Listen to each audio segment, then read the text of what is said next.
In our previous video, we talked about levels of evacuation and how we should make definitive plans for specific emergencies. We also mentioned the folly of the conventional bug-out bag. Today we're going to murder the bug-out bag and dump the body in the river.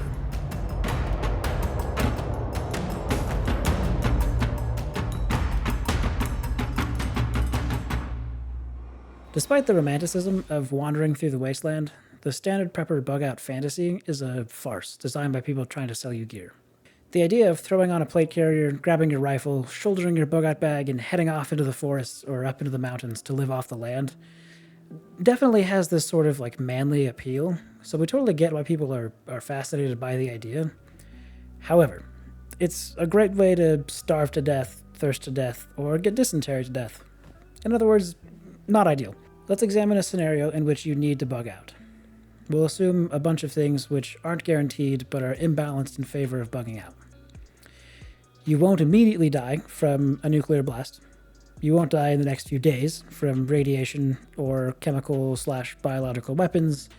You generally won't be harmed or killed by whatever has created this situation that's so dangerous you need to flee from it. You'll have a location already picked out, so you know where you're going, and your location has materials you can use to put a shelter together.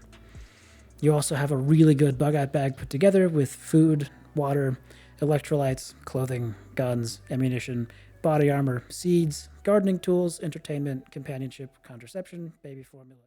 Logistics is the main problem. For most people, carrying all the supplies you need for more than a few days away from home is impossible. It's definitely impossible for someone to carry all of the equipment and supplies that they would need to live outdoors year-round.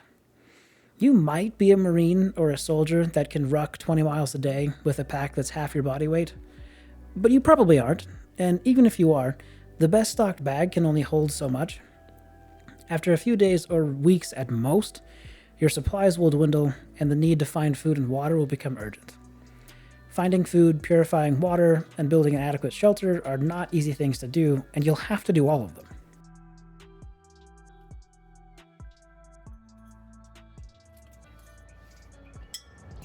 Get yourself some sarsaparilla.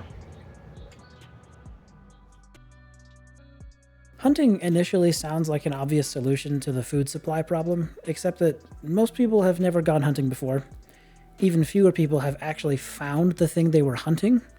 Fewer still have the skill and expertise to kill effectively, and only an extremely tiny subset of the general population actually knows how to process an animal they just killed, especially without potentially deadly bacterial contamination. Even if you have the know-how to accomplish a hunt, you're not guaranteed success, especially if 500 other people are in the same situation trying to hunt the same 5 deer that you are. You'll be competing with everyone else that miraculously survived the same catastrophic situation that drove you from your home. You might decide to forage instead of hunt, but edible plants can be difficult to identify without prior practice and extensive knowledge, and you'll run into the same competition problem. If you don't have a guidebook for your local edible plants, you'll be guessing and checking your way out of starvation, and let's not forget that even if you do buy a guidebook that sits on your shelf until the bombs fall, Batesian mimicry is still a tricky thing to watch out for if you're foraging for weeds for the first time. Additionally, pretty much every natural water source is dangerous to drink without boiling and/or chemically purifying.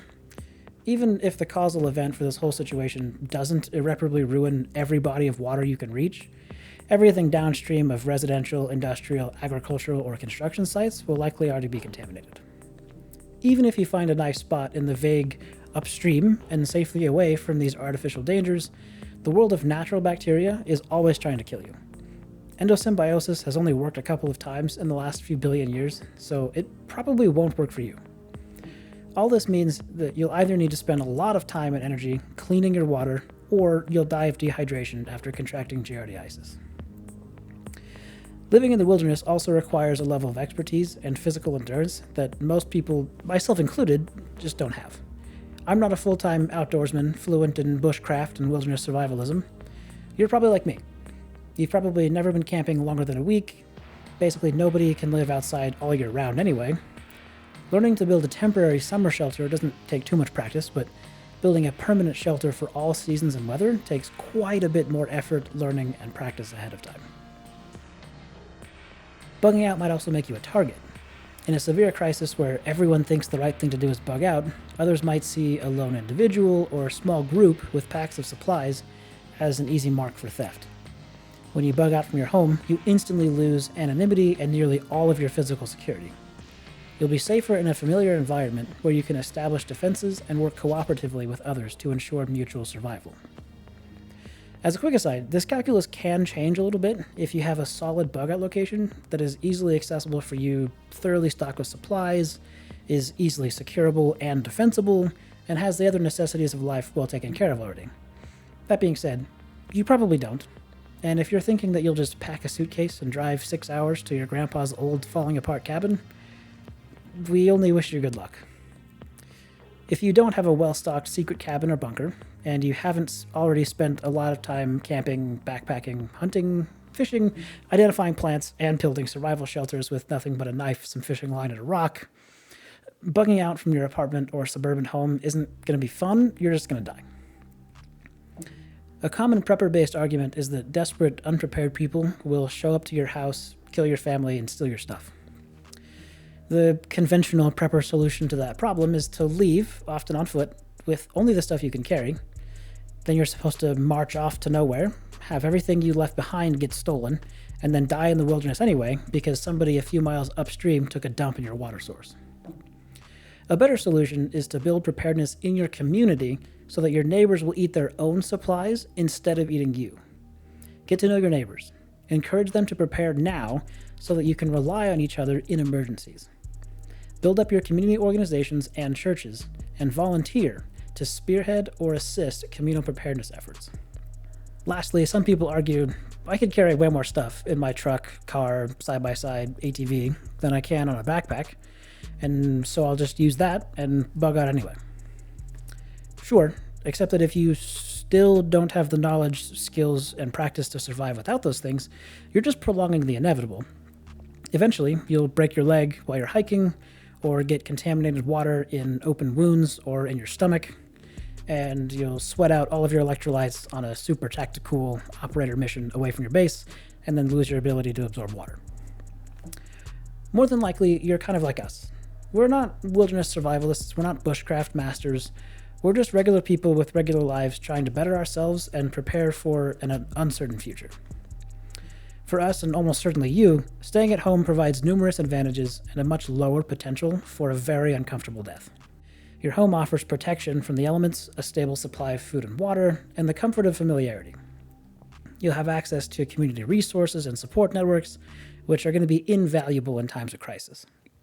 You might say, well, I was a truck driver in the Marines. I can drink piss and eat cockroaches for the rest of my life. Right. The rest of your life will be pretty short. Even if you could do those things in your 20s, you probably can't do that now. And even if you can do that now, you most certainly cannot do that for weeks, let alone years or decades.